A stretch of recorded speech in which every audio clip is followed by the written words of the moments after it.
నిజంగా డెమోక్రసీలో ఉన్న ప్రతి ఒక్కరూ కూడా దీని గురించి ప్రశ్నించకపోతే, దీని గన ప్రజాస్వామ్యాన్ని కాపాడుకోలేకపోతే, గొంతు విప్పకపోతే ప్రజాస్వామ్యం ఇంకా బతకదు.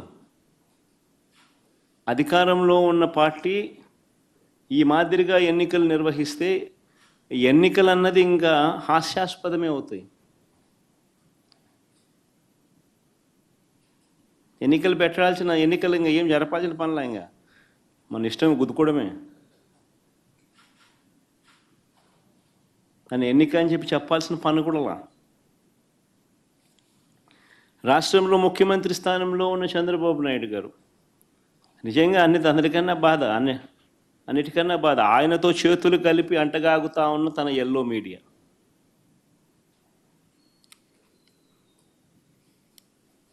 వీరి ఎజెండా ఏమిటి అని అంటే ప్రజలకు మంచి చేయడం కాదు, డెమోక్రసీని కాపాడడం కాదు,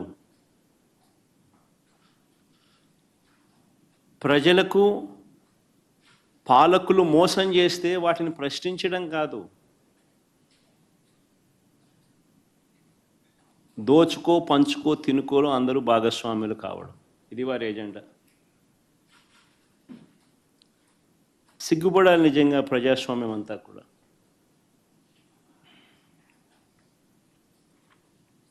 ఈరోజు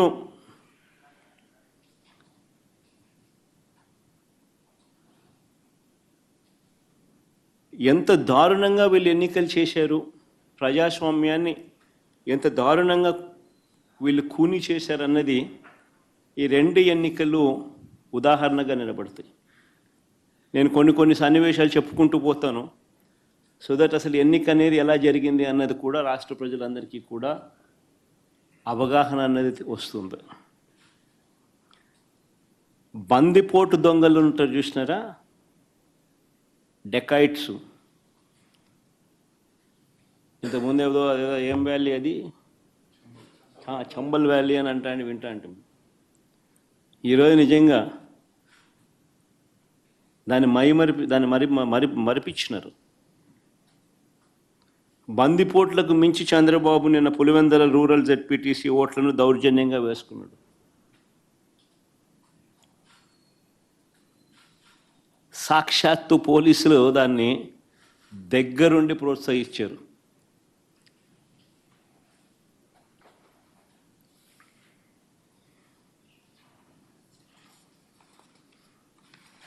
నేను చంద్రబాబు గారిని ఛాలెంజ్ చేస్తా ఉన్నా, అయ్యా చంద్రబాబు గారు, మీ పరిపాలన మీద నీకు నమ్మకం ఉంటే,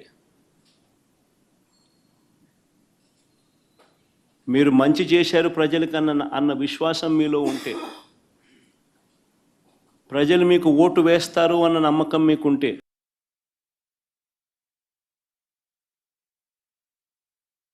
ప్రజాస్వామ్యబద్ధంగా సెంట్రల్ ఫోర్సెస్ను దింపండి. సెంట్రల్ ఫోర్సెస్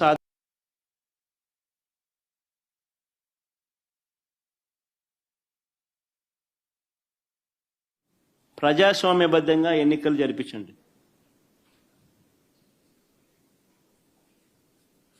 నీకు ఆ నమ్మకం లేదు కాబట్టి, మీరు ప్రజలకు చేసిన మంచి ఏది లేదు కాబట్టి, సూపర్ 6 సూపర్ 7 అన్నింటా మీరు మోసమే చేశారు కాబట్టి, మీ పాలన అంతా కూడా రాక్షస పాలన కాబట్టి, ప్రజలు మీకు ఓట్లేసే పరిస్థితి లేదు కాబట్టి ఇంత విచ్చలవిడిగా ప్రజాస్వామ్యాన్ని కూని చేస్తూ ఉన్నారు. నేను అడుగుతా ఉన్న చంద్రబాబు నాయుడును, ప్రతి బూతుకు సంబంధించిన వెబ్ కాస్టింగ్ను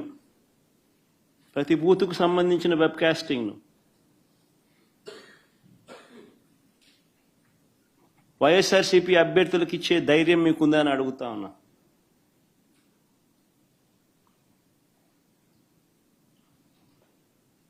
పోలింగ్ బూత్ ఆవరణల్లో సీసీ ఫుటేజ్ను ఇచ్చే ధైర్యం మీకుందా అని అడుగుతా ఉన్నా.